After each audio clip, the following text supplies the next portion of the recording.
የዘንድሮ የዓለም ዋንጫ በጣም አሪፍ ነው። በአሜሪካ መደረጉም ውበቱን ጨምሮታል። ብዙ ደጋፊዎችም ጥሩ እንቅስቃሴ እያደረጉ ነው ያሉት። እዛ ያሉት በአካባቢውም ጥሩ ፋንዞኖች እያየን ነው። ምርጥ ነው፣ ጥሩ ነው። የተለያዩ ደጋፊዎች እያሉት ሲሆን ብቻ ጥሩ ነው። የዘንድሮ ዓለም ዋንጫ ለሊት ነው ብዙ ጨዋታዎች የተደረጉት።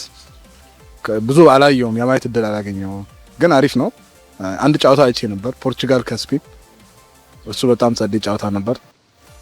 ዓለም ዋንጫው በጣም አሪፍ ነበረ። እኔ በሀገሬ ቲቪ ነበር ያየሁት። አሪፍ ነበረ። ብቻ የዘንድሮ ዓለም ዋንጫ ያው የተጠበቁትም ያልተጠበቁት ክለቦች ብዙ አቋም አሳይተዋል። ጥሩ አቋም አሳይተውናል።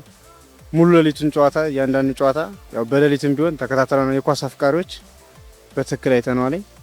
ያው በጣም ጥሩ ጨዋታ እንደው የዘንድሮ በቃ ከድሮ ከባለፈዎች የተለዩ ናቸው ማለት ይችላል። የዘንድሮ ጥሩ ነው፣ ግን ቀን እንቅልፍ ያስቸገረናል።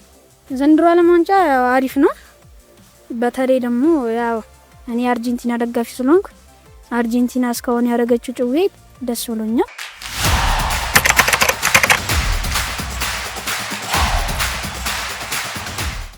ይበልጥ ፈረንሳይን ጠብቄ ነበር። ባልጠብቁት አጋጣሚ ነው ወደቀችው።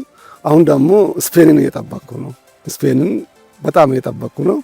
አርጀንቲና ባለፈው በልታለች፣ ይበቃታል ብዬ ነው የማስበው።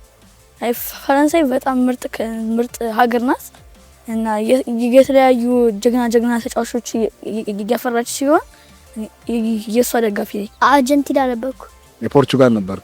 የፖርቹጋል ነበርኩ። ማንኛውም ቀድሞ ለፈረንሳይ ነበር ግምት ተሰጥቶ የነበረ፣ ግን ያው ባልጠበቀች ስፔን የቡድን ጨዋታ ስለሆነ እየተጫወቱ የነበረ፣ ፈረንሳይ ደግሞ የግል ጥራት ነው የነበራቸው። አጋጣሚ በአማካይ ብልጫ ስፔን ያው ያልተጠበቀ ነገር አሳይታናለች። እኔ የአርጀንቲና ደጋፊ ነበርኩኝ። እንግዲህ አርጀንቲና ብሔራዊ ቡድን እስካሁን መጥቷል። እንግዲህ ዋንጫ ይበላል ብዬ እጠብቃለሁ።